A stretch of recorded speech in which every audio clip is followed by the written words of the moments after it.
Welcome back to Hardware Unboxed for what is set to be one of the most heavily requested monitor reviews in the past few months. Seriously, we have been inundated with requests for testing the Samsung Odyssey G7, but due to an embargo that Samsung set up for reviews, we haven't been able to talk about performance until now, despite the monitor being on sale in some countries and having had a unit on hand for the better part of a month now.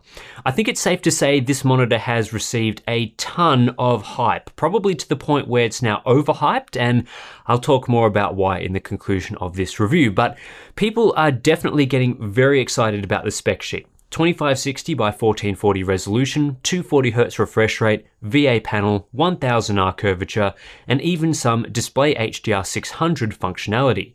No doubt, part of that is seeing how the next generation of Samsung VA panels can handle a 240Hz refresh rate. The model that I have on hand to review today is the 32-inch variant, which has a retail price of $800 US. There is also a smaller 27-inch model for $700, but either way, these new Odyssey monitors are slotting right into the high end of the market. In fact, they're even priced above where top-of-the-line 1440p monitors have been sitting for the last couple of years, which has usually been around the $500 to $600 mark. There's also the $1,700 Odyssey G9 in this lineup, a massive super ultra wide, which hopefully Samsung will send out to review at a later date. Anyway, with this pricing, Samsung will need to offer a pretty compelling package that ticks all the boxes, because if you're spending at least $700 on a monitor, you'll probably want something that will last you well into the future, and we'll explore all of that throughout this review. But first, as always, I want to cover the design, especially as this is the first Samsung monitor we've ever reviewed on the channel. Generally, the build quality is excellent, befitting of a high-end flagship product. While most of the outer surfaces are plastic, including the wide-pronged stand, it's a nice high-quality plastic with a solid matte finish. The rear of the monitor features this unique pattern that draws attention to the center circle where the display is mounted to the stand. Here is where you find Samsung's Infinity Core lighting, which is just a fancy marketing name for an RGB LED that illuminates this area. It looks kind of cool from the rear, but I've spoken a few times in the past how I don't think RGB lighting adds all that much to a monitor. There are also two small lighting zones on the front. Again, single RGB zones here too. Honestly, I could give or take the RGB elements, but at least they're integrated well into the design. The stand is moderately sturdy and has a good range of motion, including height, tilt, pivot, and swivel adjustment. The level of height adjustment I feel is quite decent for a large 32-inch panel, and you can even use this monitor in a portrait orientation if you really want to use a curved monitor like that. It does support VESA mounting as well. Obviously, the big elephant in the room here is the curve. 1000R. This is almost, but not quite, twice as curved as a more standard 1800R curve that's become normal for curved monitors in the market. Even compared to some newer 1500R options, the 1000R curve used here is noticeably more curved. In fact, it's really hard to escape just how curved the display is. It's extremely obvious from the moment that you set it up. So the question is, do I like the curve? Is 1000R the way forward for monitors? And the answer, in my opinion, is a resounding no. In fact, I hate this monitor's curve. I'm not a fan of an 1800R curve with the 16:9 aspect ratio display at the best of times, but 1000R is just ridiculous. I'm honestly not sure who asked for this. Is there some group of monitor fans out there that wanted bigger curves? I often hear people deliberately trying to hunt down flat monitors where possible, so opting to go the other way with this flagship and make it more curved is a bit bizarre. I think it will turn off more buyers than it will attract. I do have some specific reasons why I don't like the curve, and this is coming after almost a month of using the Odyssey G7. The big one is distortion, especially when viewing the 32-inch panel at a normal viewing distance. If you move, say, a flat image across the display, it will noticeably warp as it passes from one side through the center to the other side. It's basically the exact opposite of lens distortion that you might have seen with a fisheye or wide-angle lens. It just looks wrong. While my brain can usually compensate for that distortion on an 1800R panel, it's too overwhelming at 1000R and negatively affected my experience, especially with desktop or productivity apps. This hurts the versatility of this monitor. Due to the curve, I don't think it's a good dual-use monitor for gaming and creative work, for example. I will say, however, that the obviousness of this distortion is different depending on how close you sit to the display. Normally, I sit about 60 to 80 centimeters away from my monitor. I find that pretty comfortable for me, especially at a 32-inch size. But if I viewed the Odyssey G7 from more like 40 centimeters away, the curve was far less noticeable and the experience was more immersive. A lot of the time, the curve makes it feel like the edges of the monitor are wrapping more around your face, and this makes more sense when you're closer to the monitor, about 40 centimeters away, but just doesn't work at that further distance. That said, sitting 40 centimeters away feels too close. The edges of the monitor are barely visible and would probably cause me eye strain after prolonged use. I should also say that I really thought I would get used to the curve after a period of time, but I just haven't. It's been a month, I still don't like it, I find it annoying, and that's disappointing. Again, not sure whether this was a feature people actually wanted or whether it's just a marketing thing so Samsung could say, we have the most curved monitor, but either way, not a fan. For ports, the G7 includes 2 DisplayPort connectors and HDMI 2.0. I feel the lack of HDMI 2.1 here on a high-end display is a bit of a miss, especially as HDMI 2.1 devices are right around the corner. There's also a 2-port USB hub and an audio output jack. The on-screen display is controllable through a directional toggle along the bottom edge of the screen. Very easy to navigate, although not the most feature-rich OSD experience. There are a selection of color controls and picture-in-picture modes, as well as the shadow boosting and cheat crosshair modes, but you're not quite getting as much functionality as the latest high-end monitors from Asus or Gigabyte, for example. One of the biggest questions going into this review is, can Samsung's newest generation of VA panels actually deliver response times that are good enough for 240Hz gaming? Well, let's find out, but there is an interesting note here first. You can't change the overdrive setting with adaptive sync enabled. So whether you use this with FreeSync on an AMD GPU or G-Sync on with an NVIDIA GPU, and this is a G-Sync compatible certified monitor, overdrive controls are grayed out. This makes testing much more straightforward, but it can be prone to issues if that one overdrive option isn't amazing. Luckily, at 240Hz, the Odyssey G7 delivers astonishingly good response times. Not just good for VA response times, but good for any monitor that I've tested, including those with TN panels. What we're seeing here is quite remarkable, in my opinion, for a monitor technology that has often been criticized for being slow and not suitable for gaming. You can throw that idea right out the window with the G7. Samsung's next-gen VA technology is here to compete with the big boys.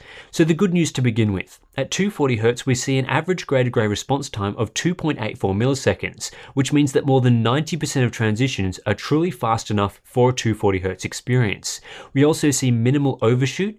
Yes, there is a bit creeping in for some sub-2 millisecond transitions, but on the whole, you get limited inverse ghosting that I found hard to notice. What's also impressive is the amount of dark level smearing. VAs typically have very slow transitions in the region up to around 102 or 128 gray, particularly when transitioning from full black.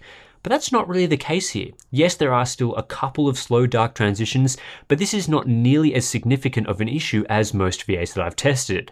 I should also say that this performance was captured after the monitor had warmed up for several hours to a nice steady state. VAs can be much slower when they are first turned on and running cold, so you might notice a bit more trailing and ghosting in the first half an hour or to an hour of use. But once it's reached steady state, there's practically zero ghosting with this monitor at 240Hz, even for a lot of darker content. What's even better about the Odyssey G7 is this sort of performance is largely held throughout the refresh range. When dipping to 200Hz, I saw the most overshoot of any refresh rate that I tested, but given the 2.5 millisecond response time, this isn't too bad, and in practice you don't see much inverse ghosting. At 165Hz, dark level smearing is almost entirely eliminated from the G7 while maintaining a 3 millisecond response time with no overshoot. This continues through 144Hz and 120Hz. By the time we're down at 100Hz, there is a bit more overshoot present in the dark level area, but again, the Odyssey G7 still maintains around that 3 millisecond response. Then at 85 and 60Hz, we fall to a 4 millisecond response with a small amount of dark level smearing. But the important thing to note here is that at no point does this monitor require a different overdrive setting. You can't change the overdrive mode anyway with adaptive sync enabled, but there's no reason to. Samsung has tuned this display to perfection, delivering performance right on the edge of what the VA panel is capable of at all refresh rates tested. I'm not sure whether they are using variable overdrive, they aren't using a G-Sync module, but Samsung clearly know their own panel technology well and have paid special attention to dark level performance. You can push the response times higher if you disable adaptive sync and switch to the fastest overdrive setting. However, this introduces noticeable inverse ghosting. Both the standard and faster modes appear identical and perform exactly like the adaptive sync on results that we've just been showing. Compared to other monitors, the Odyssey G7 delivers elite performance. At 240Hz, this monitor is able to deliver an average experience equivalent to the best TN displays on the market that I've reviewed, such as the HP Omen X27 as a 1440p 240Hz option, and the Gigabyte Aorus KD25F as a 1080p 240Hz option. It also outperforms the best we've seen from IPS so far in both the 1080p 240Hz and 1440p 144Hz class, including the 1 millisecond class tech used in the LG 27G850 and LG 27GN750. However, I should note that we are set to see the first 1440p 240Hz IPS panels hit the market later this year, which is going to be a very interesting battle up against the G7's VA panel. What we are also seeing is performance far outstripping the previous best VA monitors that I've tested. Even something like the Viotech GFV27DAB, which all things considered has well-tuned overdrive and uses a previous gen Samsung VA panel, this is nearly twice as slow. Then when you look at other options like the LG 32GK650F or the AOC CQ27G2, it's a real non-contest. Those VAs aren't remotely in the same class. Dark level performance is good, but we do see results that are more mid-table, around the mark of a typical IPS display. TNs still hold the performance crown here. If you want zero dark level smearing of any kind, your best bet is still a 1440p 240Hz display like the Omen X27. That said, as you can clearly see from the chart, the Odyssey G7 has the best dark level performance we've seen yet from a VA. Also important is refresh rate compliance. I thought there would be a high chance the Odyssey G7 wouldn't be fast enough for a true 240Hz experience, but I was totally wrong on that front. Over 90% compliance is excellent, and what you're left with is a low motion blur, low smearing 240Hz panel. Average error rates are mid-table, indicating Samsung are pushing the G7 to its limits without going overboard. This can be a tricky fine line to balance, but Samsung appear to have navigated this challenge with precision. At 60Hz, the Odyssey G7 is still impressive with its 4 millisecond average response time, but it's not quite as fast as the HP Omen X27, which maintains a 3 millisecond response time throughout the entire refresh range with no dark level smearing. While the VA panel used here gets close to a TN and does beat current IPS offerings, TN still holds the overall performance crown in my opinion, despite how impressed I am with these results. Input latency is a non-issue with this display, producing results that are in line with the Omen X27 and faster than some other 240Hz plus displays we've tested. This is a highly responsive monitor in all regards, which is perfect for competitive gaming. Now you might be thinking, well, surely with such fast response times, having a functional backlight strobing mode is an absolute no-brainer. This should be the perfect display for reducing motion blur in that way. Well, unfortunately, we're let down here by Samsung's implementation, which doesn't perfectly time the strobe with the refresh, and there's no way to tweak said timing. The end result for my monitor is that only about 30% of the display had acceptable blur reduction, and this was in the lower third of the monitor. It's not unusual for the backlight strobe to be more effective in some areas than others, but the center of my unit as well as the entire upper half had noticeable double images at 240Hz. Overall, this looked worse than having MBR disabled, given the strong response times at 240Hz. And of course, without being able to use adaptive sync and MBR at the same time, actually running games at the required 240Hz for this mode might be a challenge. Meanwhile, at lower refresh rates like 144Hz or 120Hz, the entire screen was plagued with double images, and there was significant inverse ghosting to boot, given the MBR mode also cranks up the overdrive setting to fastest, so I especially wouldn't recommend this mode at lower refreshes. The one area where the Odyssey G7 is noticeably worse than the competition is power consumption. To achieve this level of performance, the G7 sucks down over 50 watts of power, which is about 70% higher than a typical 32-inch 1440p display that we've tested in the past, like the Gigabyte G32QC at the same brightness level. This is without the monitor's RGB lighting enabled too. So we know response time performance is absolutely elite from the Odyssey G7. How does it fare for color reproduction? Well, for starters, this is a wide gamut monitor, in my testing covering 89% of the P3 gamut. This is around the same coverage as many other wide gamut VAs, so there's been no progress on this front. IPS monitors like the 27GL850 still get much closer to full P3 reproduction with more like 95 to 96% coverage in my testing.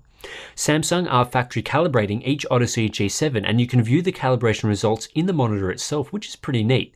While Samsung do have a very large Delta E tolerance of 5.0 here for calibration, really this should be 3.0 or ideally 2.0, my monitor did pass with the sub 2.0 Delta E according to Samsung, but how did it fare in my tests? Not too bad.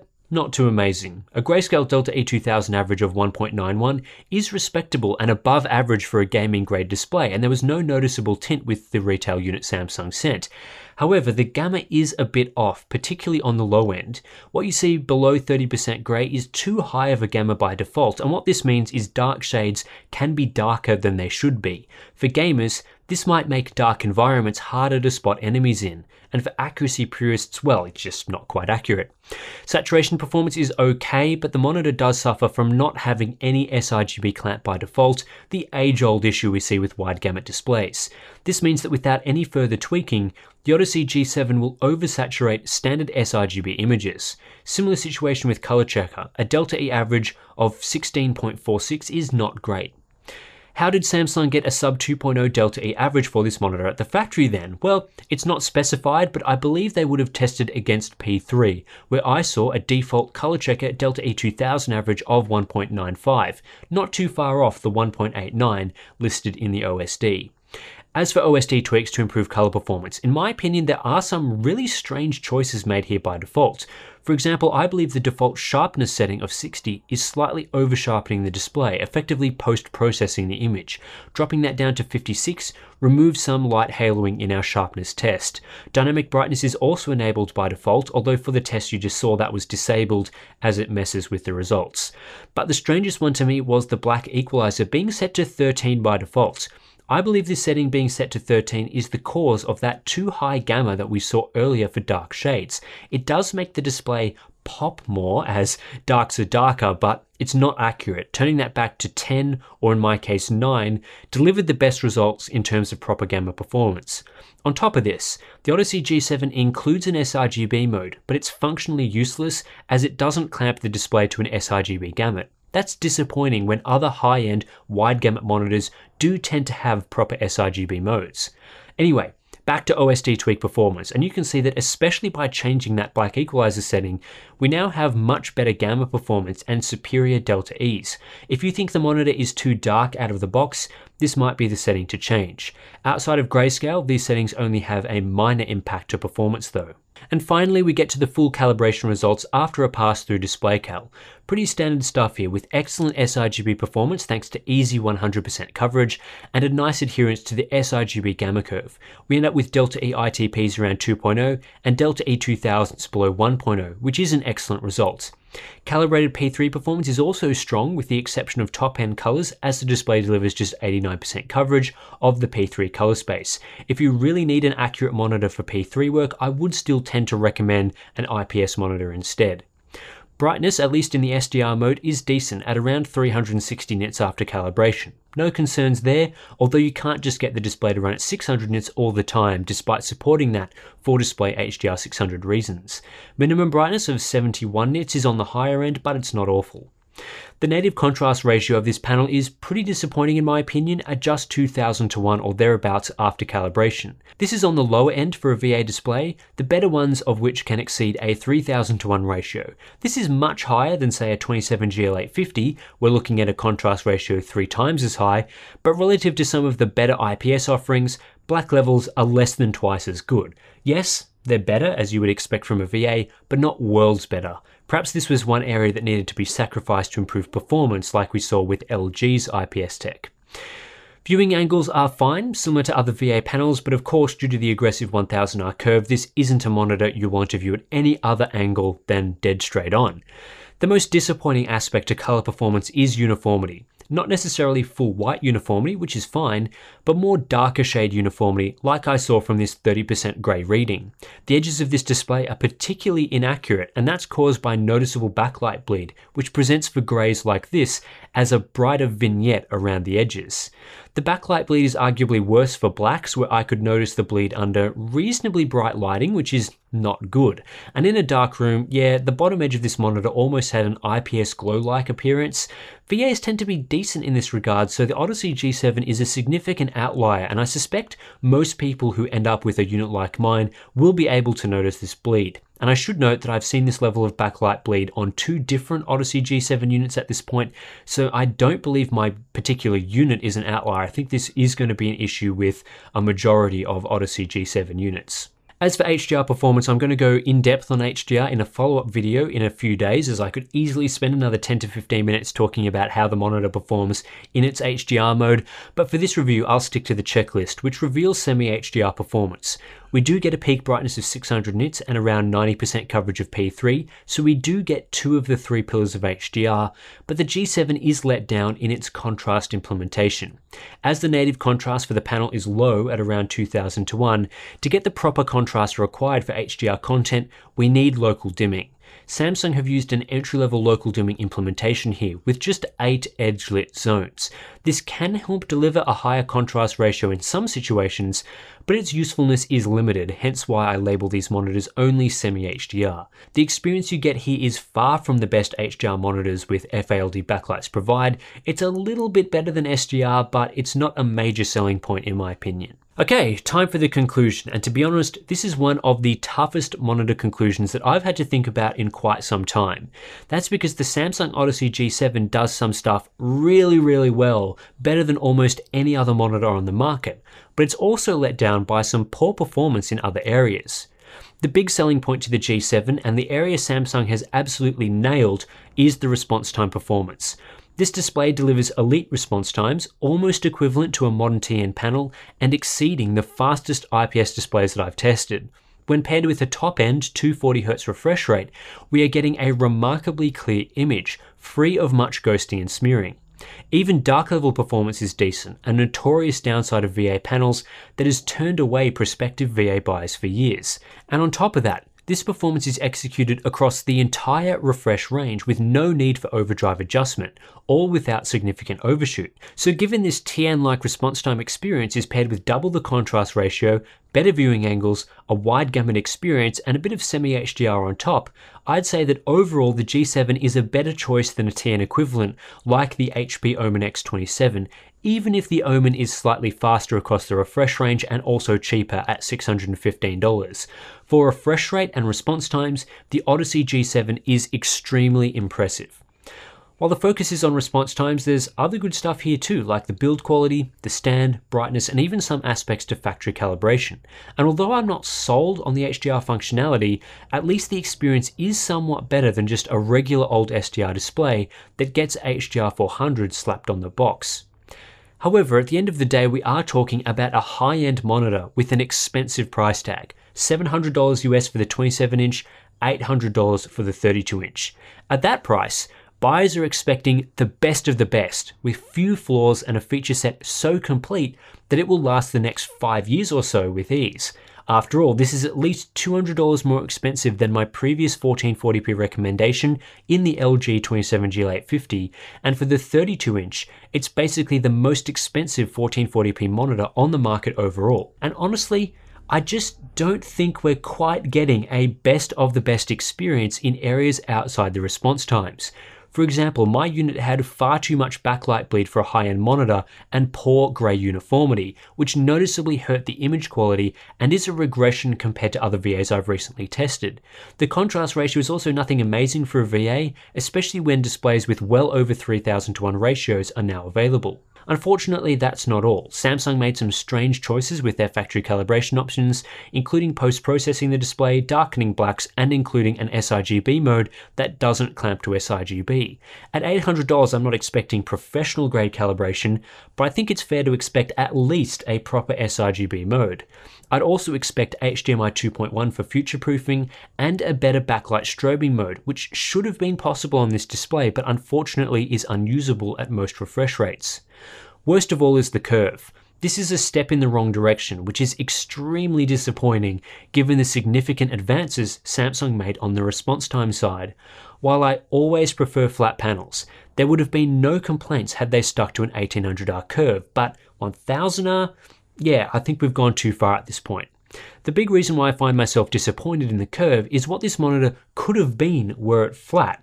We could have been looking at a highly versatile monitor with wide appeal for gamers and the ability to double as a very solid creator monitor with a better than IPS contrast ratio, limited dark level smearing, and 90% P3 coverage. That dual use potential would have significantly increased the value proposition, which would have been quite handy given its high price tag.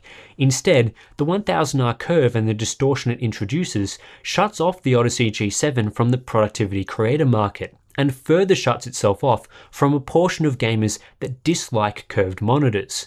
The 1000R curve could be game-changing on the super ultra-wide Odyssey G9, but on the regular 16:9 G7, it's a bit of a miss. That's not to say the Odyssey G7 is a bad monitor. It's far from a bad monitor, and in many aspects it's really good.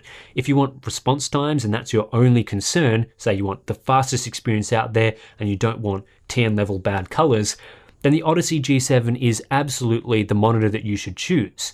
But flagship products with high price tags lead to high expectations, and when considering the overall package, I don't think the performance is quite there for a $700 or $800 product.